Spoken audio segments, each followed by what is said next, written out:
Hello everyone, welcome to Slideshow English.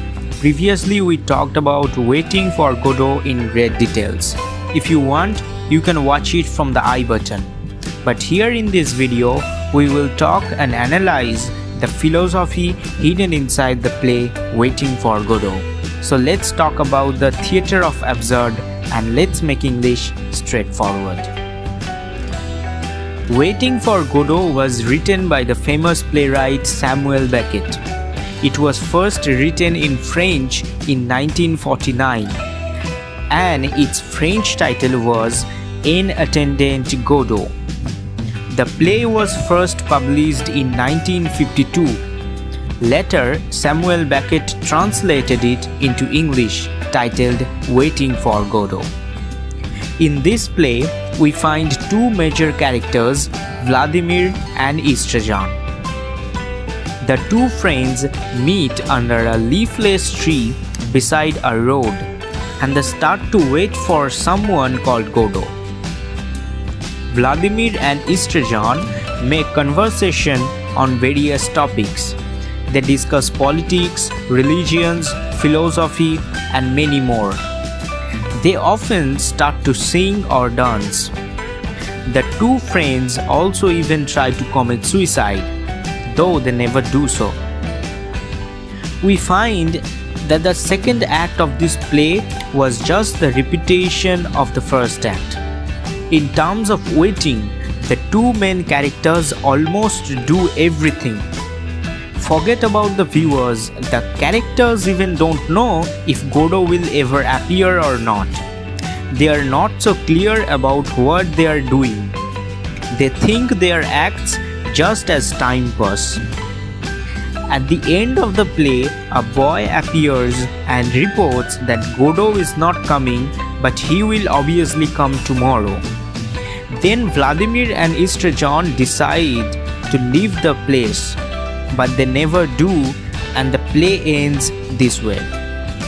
Now this play by Samuel Beckett raises some serious philosophical, psychological and critical questions in front of us. It has many analytical dimensions. Let us discuss them one by one.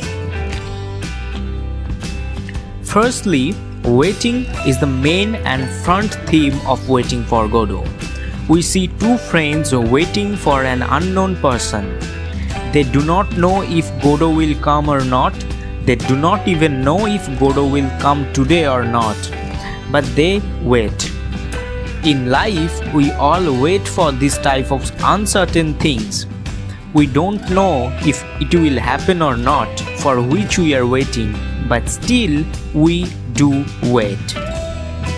Secondly, hope can be found in the two main characters. They only wait for Godot based on their hope. In life, hope is the point that keeps us alive.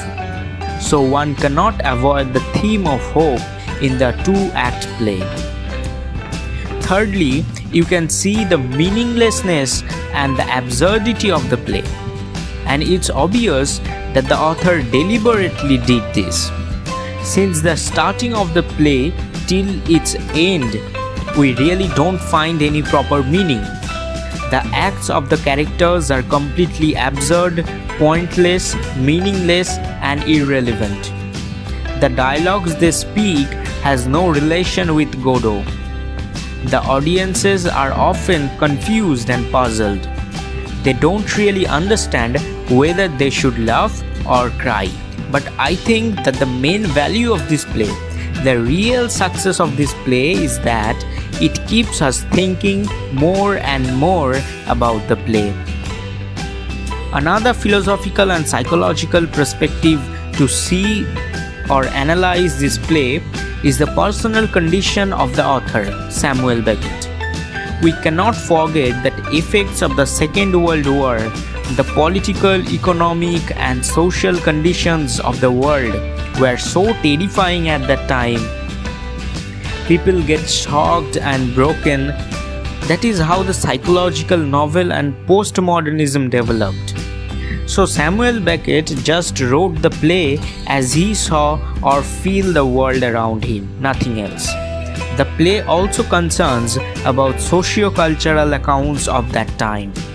But the most important thing is that the complexity and philosophy created by Waiting for Godot breed many parallel literature. So this was the short philosophical background of this Waiting for Godot. Hope you learned something from this video. Please give a thumbs up to this video and be subscribed to us. Thank you so much. We'll be meeting on another Slideshow English video.